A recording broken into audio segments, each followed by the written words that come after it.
A fome é um problema do capitalismo, que só existe por causa do capitalismo. Então a gente o quê? Precisa superar o capitalismo para acabar com a fome. Olá, terráqueos! Hoje a gente vai reagir a um vídeo do Ian Neves falando do Brasil ter saído do mapa da fome mais uma vez. A gente já deu uma pincelada nesse assunto num bloco de notícias da semana, mas eu queria falar mais um pouco e é sempre bom ouvir o camarada Ian falar, então por isso eu trouxe esse vídeo. Mas antes, já queria pedir para você deixar aquele like, se inscrever no canal, ativar o sininho e é óbvio, se você gosta do meu trabalho e pode contribuir financeiramente, tem aqui na tela o Pix, na descrição tem o link do Apoia-se ou você pode se tornar membro do canal para ter acesso a conteúdos exclusivos da área de membros. Bora lá? Bom, vamos para a pauta que é o Brasil fora do mapa da fome. Bora. Então, dia 28 de julho saiu o relatório da FAO. É uma organização da ONU para Alimentação e Agricultura. Caso vocês não saibam o que é a FAO. F-A-O. E eles trouxeram um dado positivo. Positivo, mas que a gente não pode se enganar com ele também. Por isso que eu resolvi falar sobre isso hoje. O Brasil deixa o mapa da fome da ONU após 3 anos. Vamos debater um pouco sobre o que significa estar fora do mapa da fome. Vamos lembrar também que o Brasil já estava fora do mapa da fome desde 2014. E aí, por conta de Bolsonaro e sua trupe, o Brasil voltou ao mapa da fome. E agora, o governo Lula, mais uma vez, conseguiu tirar o Brasil do mapa da fome, né? É um grande avanço? É óbvio que é um grande avanço. Mas não é suficiente. Porque ainda tem muita gente no Brasil em insegurança alimentar ou passando fome, de fato. Então, vamos ouvir o que o Ian tem pra falar sobre isso. Significa que não tem mais ninguém passando fome no Brasil? Não. Nem de perto. E a gente fica devendo uma live explicando quais são os problemas do índice da FAO. Porque ele é, só chegando já na conclusão, ele é um índice que normaliza a fome dentro do capitalismo. Olha aí. Tá vendo? Importantíssimo isso, né? Porque o que adianta? É a mesma parada do IMC. A gente tá usando um índice que ele é problemático desde a sua origem. O próprio parâmetro da FAO para tirar os países do mapa da fome é problemático e normaliza a fome no capitalismo. Complicado, né? Ele tem um índice que sabe que no capitalismo a fome é endêmica e normaliza isso como sendo o ideal, digamos assim. E para nós comunistas, a fome ideal é nenhuma fome, né? É para ninguém ter fome, não precisa ter ninguém fome. Tá?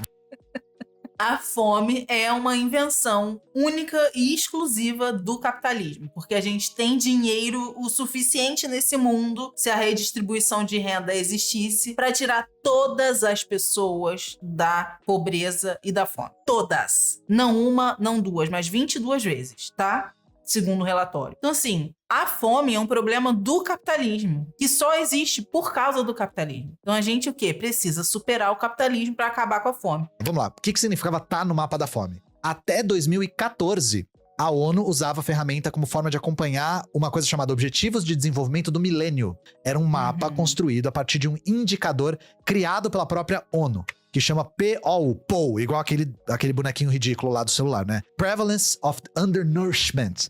Prevalecência de subnutrição, certo? É um índice deles, de novo, um índice que tem problemas, tá? Que é um índice que normaliza muito a fome endêmica do capitalismo. Enfim, é uma unidade de medida para avaliar o acesso adequado a alimentos. O resultado é uma estimativa da porcentagem da população cujo consumo alimentar é insuficiente para manter uma vida ativa e saudável. Sim. Então, na prática, é uma abordagem indireta para aferir situação de insegurança alimentar. É indireta. A porcentagem que define se o país está ou não no mapa da fome é 2,5%. 2,5% do quê? Da população. Agora significa que menos de 2,5% da população brasileira não está em insegurança alimentar crônica. Só que, gente, o Brasil, de acordo com o último censo, tem 211 milhões de habitantes. Isso significa que a fome está abaixo de 5,2 milhões de pessoas. Eu não sei pra vocês, gente, mas 5 milhões de pessoas... É coisa pra calica, né, gente? É muita gente ainda passando fome, cara. Com insegurança alimentar crônica, é muita gente. É gente pra dedéu, é gente pra chuchu. É gente demasiado.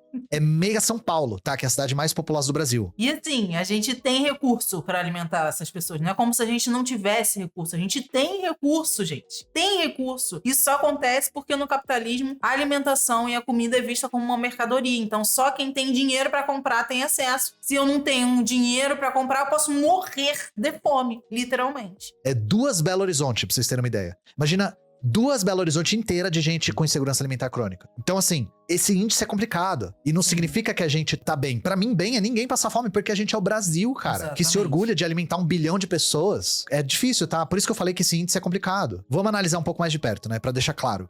Em 2014, a FAO deixou de publicar o Mapa da Fome como ferramenta de divulgação dos dados de fome no mundo, mas seus indicadores ainda são usados para avaliação, inclusive dos Objetivos de Desenvolvimento Sustentável, explica a oficial de comunicação da FAO no Brasil.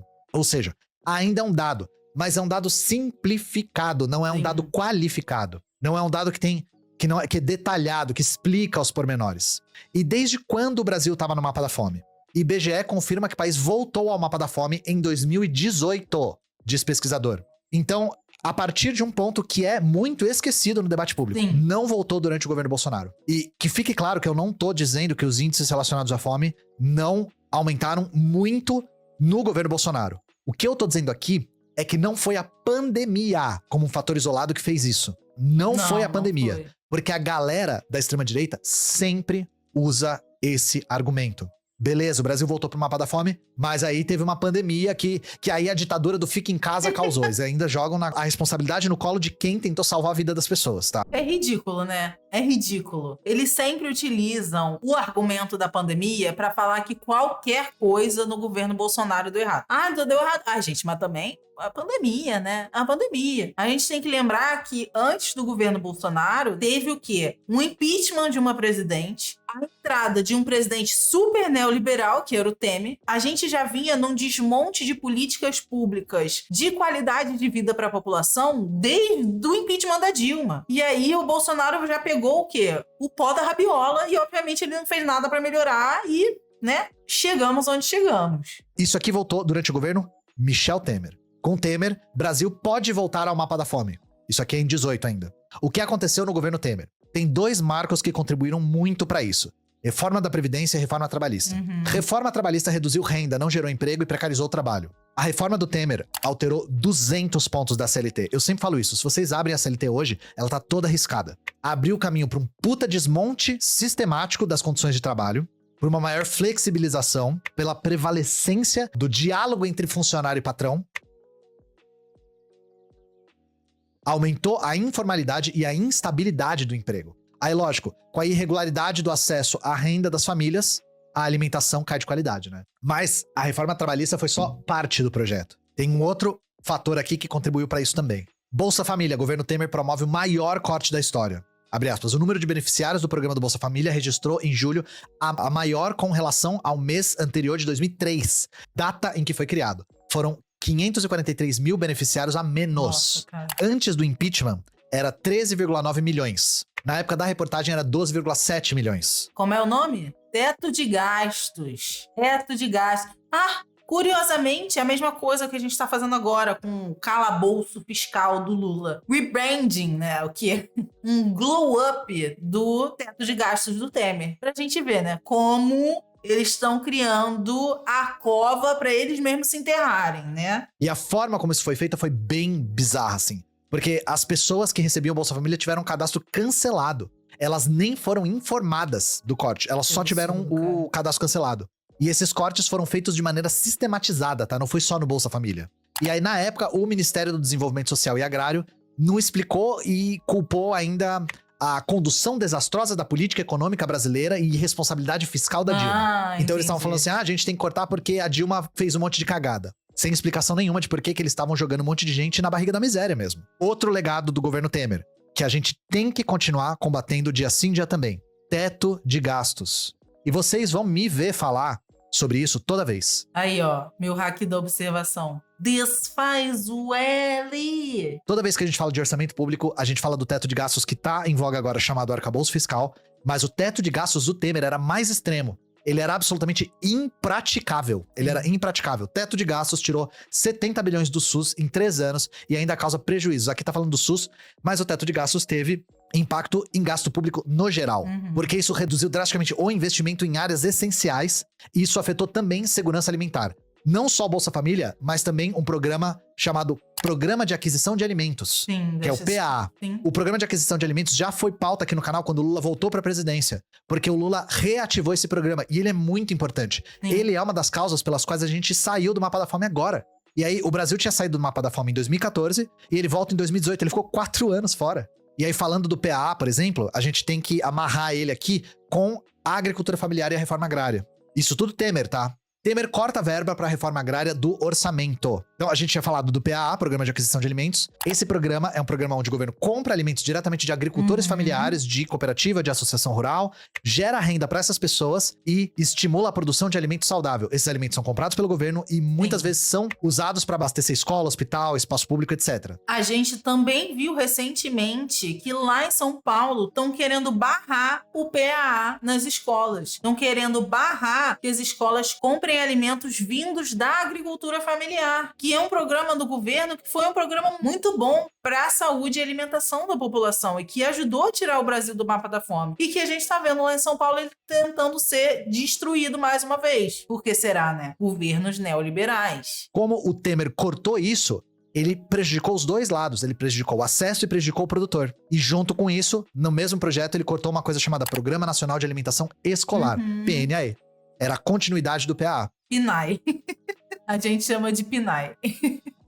Então, o corte no crédito rural, assistência técnica para pequeno agricultor, corte no programa de compra dos agricultores, corte de recurso para programa de alimentação nas escolas. Isso tudo foi agravando, como uma bola de neve, a insegurança alimentar, uma coisa atrás da outra. Enquanto isso, o agro exportando milho e soja com plano safra. Esse é o Brasil que a gente estava vivendo na época do Temer. E aí, tudo isso, eu não preciso nem dizer para vocês, não só continuou no governo Bolsonaro, como foi severamente atacado no governo Bolsonaro. Uma das coisas que aconteceu no governo Bolsonaro foi o desmonte do CONSEA, Conselho Nacional de Segurança Alimentar e Nutricional.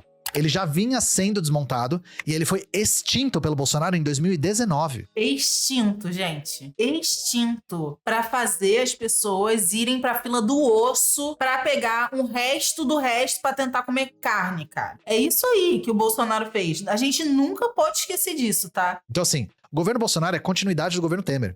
Eu não fiz isso tudo agora pra aliviar a barra do Bolsonaro, tá? Eu só tô falando isso porque existe uma narrativa de que só teve fome no governo Bolsonaro por conta da pandemia. A fome já vinha aumentando a galope no Brasil de forma sistemática. É uma consequência direta das políticas neoliberais. É uma consequência direta de uma abertura completa pro lobby dos empresários e do agronegócio. Isso é a causa da fome no Brasil. Todos esses retrocessos também fizeram disparar outros índices, pobreza e insegurança alimentar juntos. E no governo Lula a gente tem um arcabouço fiscal que limita os gastos com saúde, educação, segurança, ao mesmo tempo que a gente teve o maior plano safra de todos os tempos, com bilhões investidos no agronegócio para fazer ração. Ou seja, aonde está o interesse? Em melhorar a qualidade de vida da população ou em agradar grandes empresários e os imperialistas internacionais? Fica aí o questionamento, né? Fome atingiu 29 milhões de brasileiros no fim do governo Bolsonaro, diz estudo. A gente estava falando aqui no caso da FAO, segundo o índice deles, a gente vai ter agora, para estar fora do mapa da fome, 5 milhões. Aqui era quase 30. 10% da população. E a imprensa hegemônica tratou como? Por isso que a gente quis falar do Michel Temer. Fome no Brasil, o número de brasileiros sem ter o que comer quase dobra em 2 anos de pandemia. Isso aqui dá uma ligeira ilusão de que foi a pandemia que causou. De que fome é uma coisa que sempre teve no Brasil e que a pandemia causou isso. Então tá de boa. Não foi culpa de ninguém. Ainda vão querer falar que o Bolsonaro aumentou o auxílio de 400 para 600 reais. Gente, ele não queria aumentar. Ele foi vencido pela maioria e aí aumentaram o auxílio. Porque por ele, vocês é que passam fome. Se não tem pão, comam brioche. Foi o que ele falou. Não foi culpa do Bolsonaro. Inclusive, pior ainda, né? Quem é bolsonarista mais ferrenho diz que o Bolsonaro tentou salvar o Brasil. Só que a pandemia isolada não foi a causa, tá? Ela só jogou mais gasolina nesse fogaréu que já vinha sendo, assim, preparado quase que de forma propositada pelo governo Michel Temer. E essa margem de pessoas passando fome, por isso que a gente diz que o índice é complicado, sempre vai existir enquanto existir um sistema que tem como fome um dos seus principais mecanismos de controle da população. Exato. A fome é uma das maneiras de manter a mercadoria valorizada e manter os salários baixos. Exato. Porque quem tá morrendo de fome aceita qualquer coisa pra trabalhar por qualquer valor. Gente, isso que o Ian acabou de falar é o ponto principal, cara. A fome, ela é utilizada como ferramenta para ter menores salários, porque quem tá com fome vai aceitar qualquer merda. Eu quero comer, caralho. A gente precisa de comida para viver. Então a gente vai aceitar o que tiver. Emprego arrombado que for, na Zafari. Isso é uma das maneiras de manter também o salário baixo. E isso mostra, justamente, uma das coisas importantes aqui, né? O fato do Temer ter conseguido desmontar tudo isso mostra como a social-democracia é frágil, como ela não consegue trazer ganhos que são permanentes. Como qualquer coisa que venha e que simplesmente não aceite mais, com a mesma leniência, os programas populares, desmonta e foda-se. Não existe forma de resistir isso, utilizando mecanismos da social-democracia. Então é um absurdo que a gente tenha saído do mapa da fome e tenha voltado e tenha saído de novo.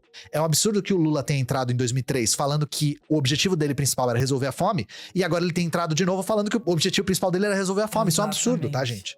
E isso não é uma crítica que só eu, que sou da esquerda radical, tô fazendo. MST divulga carta à sociedade brasileira. Lula, cadê a reforma agrária? Cadê? Cadê, Lula? Me dá a minha reforma agrária. Muita gente associa o MST ao Lula e ao PT Sim. instantaneamente. Mas existe sim oposição dentro do MST. Abre aspas, o Movimento dos Trabalhadores Rurais Sem Terra publicou no dia 21 de julho uma carta aberta à sociedade brasileira. No documento, o movimento denuncia a estagnação da reforma agrária, critica ataques promovidos pela direita no Congresso Nacional e exige do presidente Luiz Inácio Lula da Silva o cumprimento de compromissos históricos com políticas estruturantes para o campo. A publicação ocorre durante a Semana Camponesa, realizada em alusão ao Dia do Trabalhador e da Trabalhadora Rural, celebrado em 25 de julho. Então, sim, existe oposição de quem tá trabalhando na terra e sabe onde tá o problema. E não tem como comparar os avanços do governo do PT com os absurdos que a gente viu no governo Temer, tá? O que a gente tá querendo demonstrar aqui é que esses avanços não são permanentes. O ataque escancarado que o governo Temer promoveu não teve resistência. A gente não pode mais se contentar com essa pequena margem. Porque, para além de governo Temer e Bolsonaro, a gente tem também uma coisa que faz com que a fome seja crônica no Brasil, que é o capitalismo. Exato. Vocês querem um exemplo que acabou de acontecer? Só pra ilustrar? A gente falou do tarifaço do Trump. Produtores consideram deixar a laranja apodrecer no pé por causa de tarifas. Gente, a gente poderia falar que os produtores são mau caráter e tal, mas a realidade não é muito essa. Não é esse o problema, gente. Não é. Porque o preço caiu muito aqui no Brasil por conta da ameaça de tarifa do Trump, não vale a pena pra eles gastarem recurso colhendo a laranja. Pois é. Esse é o problema de ter uma economia na qual o alimento é feito como mercadoria. É feito para gerar lucro e não para sanar as necessidades da população. E os Estados Unidos é o maior exportador de laranja do mundo, né? Então eles compram uma quantidade absurda de laranjas do Brasil e com esse tarifaço não vale a pena para o produtor. Ou seja, gente, enquanto a gente tiver capitalismo, a fome vai existir. Então vocês já sabem a solução. Isso aqui é uma consequência direta dessa lógica. Por isso que não adianta a gente ficar falando que os produtores são mau caráter. Porque eles estão inseridos numa lógica que eles não conseguem fugir nem se eles quiserem. Bora queimar café de novo. A queima de café meio que acontece em pequena escala todo dia. Então, é assim, a gente saiu do mapa da fome, mas a causa da fome tá aqui na nossa cara, ó, com o tarifaço do Trump. Os supermercados, as grandes redes de supermercados desperdiçam toneladas de alimentos diariamente. É por isso que ações como a do MLB, que foram feitas no mercado, em algumas vezes desse ano já são tão importantes, exigindo cesta básica para a população, exigindo que os mercados deem comida para a população, porque eles desperdiçam comida enquanto tem gente passando fome. Essa lógica do capital, que o que a gente precisa de necessidade básica é mercadoria. Eu queria trazer esse exemplo por conta disso. Enfim, é isso, saímos do mapa da fome. No futuro próximo a gente fala do índice da FAO, que é um índice muito político, não é tão objetivo quanto parece, muito usado pra lá e pra cá por motivos políticos também. Pra falar que tal país não tem fome, em tal país tem fome, aí Cuba tá fora do mapa, mas aí falam que em Cuba tem fome, porque aí o índice quando é Cuba não serve, mas aí quando é o Brasil serve, enfim. Até recentemente eu não tinha entendido a queima depois da quebra da bolsa. É isso aqui. É exatamente o que tá acontecendo agora, só que numa escala muito grande. Mas eles queimaram café naquela época, por isso que virou não notícia, né? Virou página em livro de história. Eles queimaram café o suficiente pra abastecer o mercado mundial por anos. A reforma trabalhista foi horrível, o Temer saiu ileso de tudo que fez, com certeza. Sim. Saiu com aqueles 90 e pouco % de desaprovação, mas e daí? Não importa. Você acha que o Xandão responde a quem? Pra qual burguesia? É só ver como ele vota contra os trabalhadores todas as vezes que ele tem a oportunidade. Aí você vai descobrir qual burguesia, que tem nome e endereço. A gente tem uma live, inclusive, aqui sobre como o Supremo Tribunal Federal é conservador. Ele é conservador, tá? Ele vota contra os trabalhadores na maior parte das pautas. Sim. Cuba é horrível, só funciona educação, saúde, segurança, alimentação e moradia. Né? Acredita que o ICL tá se encaminhando pra disputar a hegemonia mediática com os grandes veículos, como a Globo? Acredito que eles estão tentando. Claro que a máquina da mídia hegemônica é muito mais potente, mas acredito que o horizonte do ICL é esse. E assim, eu trabalho lá, né? Então, eu tenho meus vídeos lá. Toda quarta-feira tem vídeo lá nosso. Pejotização tá sendo legalizada no STF. Eu falei esses dias sobre como o STF permitiu regime por CLT em concursado, né? Que já é uma merda. O cão é muito bem articulado. Bom, é isso, gente. Já vou me retirar. Fica aí o meu beijo pra vocês, o meu abraço pra vocês, o meu peitoral petrificado pra vocês. Pensem aí nos comentários com quem que eu tô parecendo. Já foi meu malvado favorito, já foi o crítico gastronômico do Ratatouille, já foi, que mais? Já foi o Duna. O Duna, todo mundo sabe. O Duna. Que é o nome do protagonista, né? O Duna. Então, sejam criativos e não seja como a direita. Tente me ofender de maneira criativa. Pelo menos seja inventivo, tá? Ai, cara. Muito bom. Melhor foi esse final. Mas é isso, gente. Como a gente pôde perceber, né? O Brasil ter saído do mapa da fome é uma notícia boa, porém não é suficiente. A gente precisa de muito mais. E a gente quer um mundo onde ninguém passe fome. E isso só vai vir se a gente superar o capitalismo e, obviamente, exigindo reforma agrária. E a gente pode fazer isso agora, inclusive, dentro do capitalismo ainda. E é isso. Se você chegou até o final desse vídeo, já deixa aquele like, se inscreve no canal, ativa o sininho para não perder nenhum vídeo novo. E se você gosta do meu trabalho e pode contribuir financeiramente, aqui na tela tem o Pix, na descrição tem o link do meu Apoia-se, ou você pode se tornar membro do canal para ter acesso a conteúdos exclusivos da área de membros. É isso, beijos e até a vitória!